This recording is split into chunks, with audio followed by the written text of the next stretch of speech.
Hi, I'm Dario, and in this video I will do a review and comparison of glues for table tennis rubbers.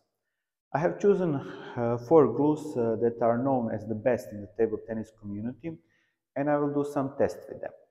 As in my previous reviews, this time I will also put a table with data and ratings by specific segments. As always, I'll be speaking in Croatian, and for those who do not understand Croatian, I have prepared English subtitles that can be switched on. Na tržištu postoji jako puno različitih ljepila, vjerojatno svaki stolnoteniski brend ima minimalno jednu verziju ljepila, ali također svoja ljepila nude i brendovi koji nisu isključivo u stolnom tenisu, tako da je prosječnom igraču često teško odabrati najbolje ljepilo za sebe. Ja sam za ovaj test odabrao ljepila 4 različita proizvođača. Ovdje ispred mene se nalaze njemačko ljepilo Butterfly Free Chuck Pro 2, japansko Nitaku Fine Zip, te 2 kineska ljepila, Revolution Number 3 medium viskoznosti i DHS Number 15. Zašto sam odabrao baš ova 4 za usporedbu? Ovo su najčešće korištena ljepila i puno igrača navodi da su upravo ova 4 najbolja, pa sam ih odabrao za ovaj test. Kako sam zamislio test? Imam 4 skoro ista drva, 2 viskarije i 2 Fanzendong KLCA koji su isti po strukturi. Na ta 4 drva ću staviti po jedan sloj svakog ljepila, a ovdje su i 4 identične gume DHS Hurricane 3 Neo s 40 stupnjeva tvrdom plavom spužvom, na koje ću staviti po 2 sloja ljepila. Prikazat ću cijeli proces ljepljenja te ocjenama od 1 do 10 ocijeniti jednostavnost nanošenja i kasnije skidanje ljepila, kao i jačinu prijanjanja. Za svaki sloj ću mjeriti vrijeme potrebno za prirodno sušenje i izmjeriti težinu. Nakon što zalijepim gume na drva, ostavit ću ih na drvima minimalno 2 tjedna i u tom periodu ću povremeno igrati sa sva 4 reketa.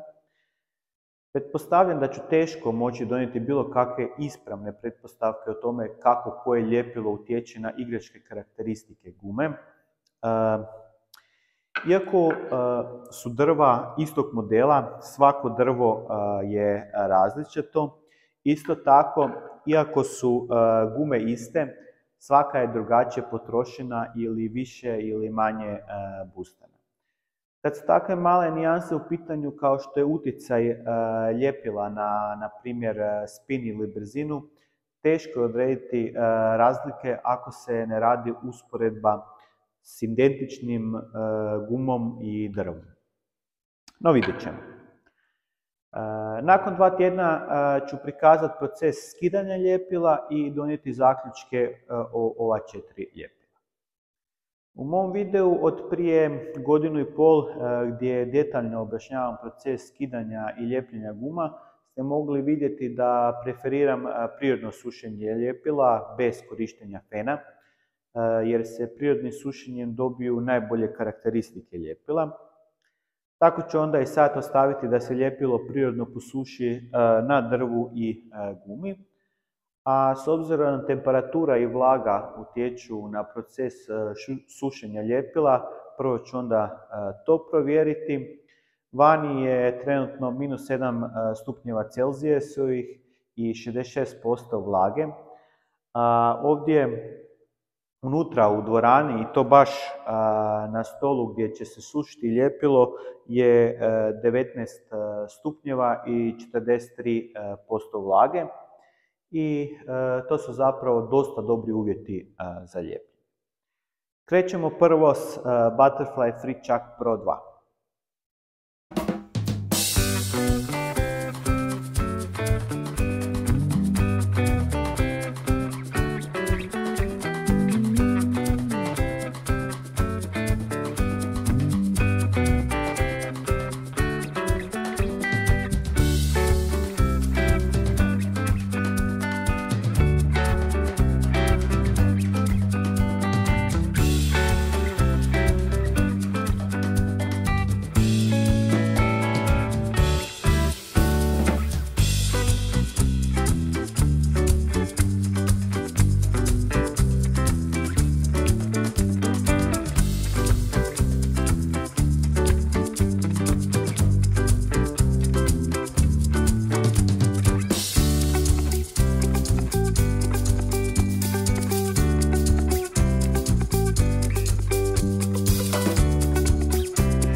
Nakon nešto malo manje od sat vremena na sva 4 drva su zalijepljene gume.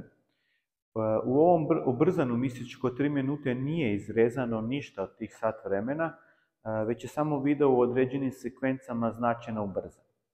Tako da ste mogli vidjeti i lakoću nanošenja ljepila, ali i kako se suši.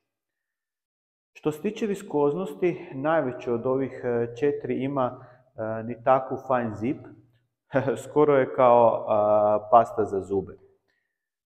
S obzirom da sam ga sad prvi put koristio, imao sam malih problema s njegovim nanošenjem, isto kao i s određivanjem količine koliko ga treba.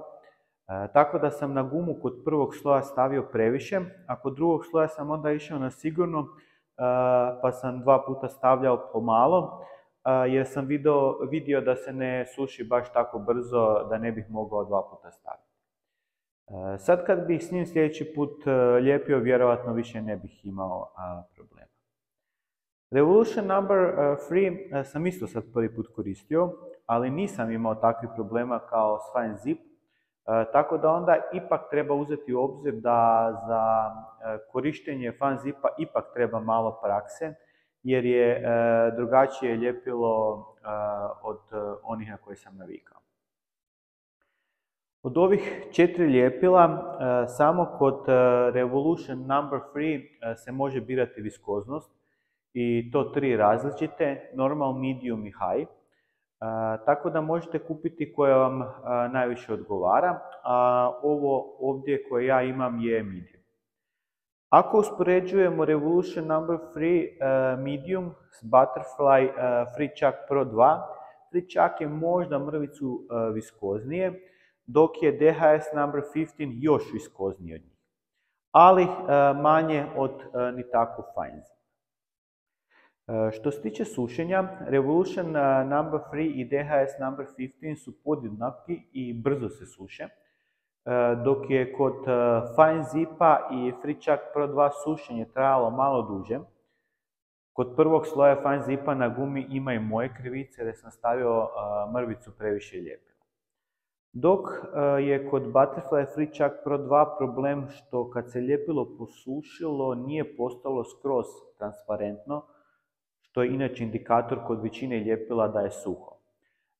S obzirom da ovo nije prvi put da koristim Butterfly FreeChuck Pro 2, znam da ako ga ostavim jako dugo na gumi, da će i on nakon nekog vremena postati transparentno, ali zapravo je suho puno prije nego postane transparentno. Vidimo se za 2 tjedna, vama će proći par sekundi u videu, a ja ću u tom periodu odigrati s ova 4 reketa i nakon toga krećemo u proces skidanja guma s drva, kao i sa čišćenjem ljepila s drva i guma. Evo, prošlo je 2 tjedna od kad sam zalijepio ove 4 gume na 4 drva koristiti 4 različita ljepila. U tih 2 tjedna sam nekoliko puta odigrao s ovim reketima po 10-ak minuta. Kao što sam pretpostavio i rekao već prije, utjecaj bilo koje kod ova 4 ljepila na igračke karakteristike je jako teško odrediti, jer se radi o 4 gume s kojima je već prije igrano i različito su potrošene. Tako da o tome neću govoriti, možda to bude test za neki drugi video gdje bih koristio istu gumu i drvo. Tako bi se najbolje vidio utjecaj ljepila na igračke karakteristike, a one sigurno postoje iako su male. S obzirom da sad imamo realne uvjete, odnosno gume su bile zalijepljene na drva i stoje tako 2 tjedna, sve se dobro posušilo, čak je igrano s njima. Sada onda možemo krenuti u proces skidanja. Ponovno ću kao i kod lijepljenja ubrzati dijelove videa, ali također ćete za svako ljepilo u normalnoj brzini vidjeti dio procesa skidanja ljepila s gume i drva. Ako vas taj dio ne zanima, samo preskočite na zaključak.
Završio sam sa skidanjem ljepila s guma i drva. To je posao koji baš ne volim raditi, a radim ga često, pa će meni sigurno prvi kriterij kod odabira ljepila biti koliko lako se skida ljepilo. S drva je rijetko kad problem skinuti ljepilo, jedino ako nije jako dugo stalo, već se zapeklo za drvo. Zaboravio sam napomenuti da ni jedno od ova 4 drva nije lakirano, što je isto dosta bitno u ovom testu. Uglavnom, najčešće je dosta samo rukom proći nekoliko puta po drvu i skinuti ostatke ljepila. Problemi nastanu kod guma, i to pogotovo kod guma sa mekom i poroznom spužvom, jer se spužva može strgati skidanjem ljepila. Zato sam ja za ovaj test išao na sigurno i uzeo kineske gume s tvrdom gustom spužvom. Kod takve guma je manja vjerovatnost da se ošteti spužva. Što se tiče težine, sva 4 reketa su dobila 1 gram dodatne težine nakon dodavanja 3 sloja ljepila. Vjerovatno sam trebao uzeti precizniju vagu da bih uspio vidjeti točniju razliku, ali mislim da je nebitno ako se radi o pola grama razlike. Razlika u jačini prijanja, odnosno koliko ljepilo jako drži, je očita. DHS najslabije drži i tu postoji mogućnost da ako podređenim kutom udarite s reketom po stolu da će doći do odvajanja drva od gume, dok Revolution nešto malo jače drži, a ni tako i Butterfly još jače. Tu ste već i u videu mogli vidjeti da sam morao upotrijebiti veću snagu za odvajanje gume od drva. I dolazimo do meni najbitnijeg dijela testa, jednostavnost skidanja ljepila s gume. Mogli ste vidjeti da sam najbrže i uvjerljivo i najlakše skinuo DHS number 15, jer dovoljno je samo laganom rukom potegnuti ljepilo i skida se u velikim komadima i nema skoro nikakve opasnosti da bi se oštetila spužva. Za ovo skidanje nisam morao koristiti nikakav dodatni alat, nego sam vrlo jednostavno skinuo ljepilo jednostavnim povlačenjem većih komada. S ostala 3 ljepila nije bilo baš tako jednostavno. Kod Nitaku Fine Zip također ne bih trebao nikakav alat i lako sam mogao skinuti isto samo s prstima, ali zbog brzine sam koristio ovu spužvu koja je baš za to namijenjena. Nešto malo teže je bilo s Butterfly Free Chuck Pro 2, ali isto bih ga uz malo više napora skinuo s prstima, dok Revolution number 3, ljepilo od kojeg sam najviše očekivao, sam uvjerljivo najteže skinuo. Njega sigurno ne bih mogao skinuti samo s prstima i bez ove spužvice ne bi išlo dolje. Ne znam što se dogodilo, jer prema tome kako reklamiraju Revolution number 3, skidaju ljepilo u jednom potezu s gume. Ne znam da li se radi o nekoj drugoj njihovoj verziji, možda ona verzija s većom viskoznosti, ovo je medium, ili je možda problem u ovoj odorless verziji koja ima drastično smanjen miris amonijaka, što je sigurno promijenilo i prvotnu formu ljepila. Da sam stavio više slojeva, vjerojatno bi ih dobio bolje rezultate i ljepilo bi se lakše skinulo, ali isto tako sam radio i s druga 3 ljepila, tako da su svi imali iste uvjete na testu. Uglavnom, što se tiče skidanja ljepila, ova verzija Revolution number 3 je veliki ne. Ajmo sad na zaključak. Nitaku Fine Zip je stvarno jako dobar. Imao sam laganih problema sa nošenjem jer sam ga koristio prvi put, ali sljedeći put tih problema sigurno ne bi bilo. Nije ga baš lagano skinuti s gume, ali nije ni veliki problem. Od ova 4, poslije DHS number 15, Nitaku Fine Zip se najlakše skida s gume. Drži gumu jako dobro i čvrsto zalijepljeno za drvo, tako da je dobar i za one koji vole dugo imati gumu zalijepljenu i ne skidaju često gumu s drva. Jedini problem mu je cijena i to je jedno od najskupljih ljepila na tržištu. Revolution number 3 sam uzeo za test jer znam da ga dosta igrača koristi, a vidio sam neke njihove reklame gdje skidaju ljepilo s gume u jednom potezu. Kao što sam rekao, tu me najviše razočarao. Nekome skidanje ljepila uopće nije bitno, pa onda gledaju druge karakteristike gdje je Revolution number 3 stvarno jako dobar, ali za mene je ovo jako bitno jer često skidam gumu s drva. Sve ostalo je bilo jako dobro, kao i cijena. Revolution je najjeftiniji od ova 4 ljepila. Daću mu još šanse i vjerojatno ću još probati neku drugu verziju Revolutiona. Mislim da bi možda mogao biti problem u ovoj novoj verziji koja je odorless. I ostala su ova dva koja, kao što vidite, imam u pakiranju od pola litre. Odmah ste mogli naslutiti da su to dva ljepila koja inače koristim. Sad ću objasniti zašto i na koji način ih koristim, te zašto uopće imam dva različita ljepila. DHS number 15 je po meni najbolje ljepilo od ova 4 i njega koristim u većini slučajeva. Koristim ga za svoj osobni reket jer često skidam gume, a njega je stvarno lako očistiti i skinuti iz gume. Zadovoljan sam s njegovim igračkim karakteristikama. Jedini problem koji vidim kod njega je što ne drži jako čvrsto. Moguće da će se guma odlijepiti ako udarite po stolu pod određenim kutom. Zato također imam Butterfly Free Chuck Pro 2 koji koristim kad trebam da se guma stvarno čvrsto zalijepi i da sam siguran da se neće tako lako odlijepiti. Njega koristim za gume koje znam da će biti duže vrijeme zalijepljene na drvu i da se neće tako često skidati.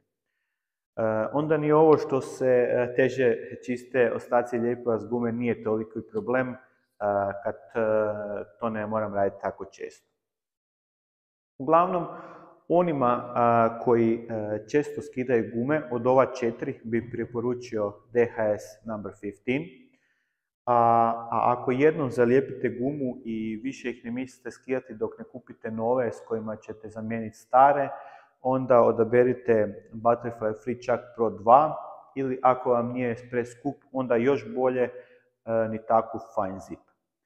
Naravno i Revolution number 3 je dobar, ali zglob me još sad boli od njegovog skidanja s gume i da nije bila ova tvrda kineska spužva nego meka porozna, morao bi potražiti druge načine za skidanje. Tako da me tu toliko razočarao da mi ga u ovom trenutku teško preporučiti, ali još jednom napunjujem, možda je samo do ove verzije koju ja imam. Napravit ću u budućnosti vjerovatno još neke testove, možda kako koje ljepilo utječe na igru, odnosno kako na kinesku, a kako na poroznu spužvu. Također dolaze mi još neka ne tako poznata ljepila. Uzeo sam za test ova 4 koja slove kao najbolja i najpoznatija, a u dolasku su mi Sueke i Loki ljepila, pa ću i njih usporediti s nekima od ovih.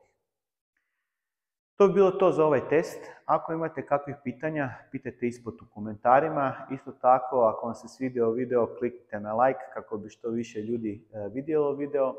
Te ako se još niste, pretplatite se na kanal jer slijedi puno uzbudljivog stone teniskog sadržaja. Do sljedećeg puta, uživajte u pinganju.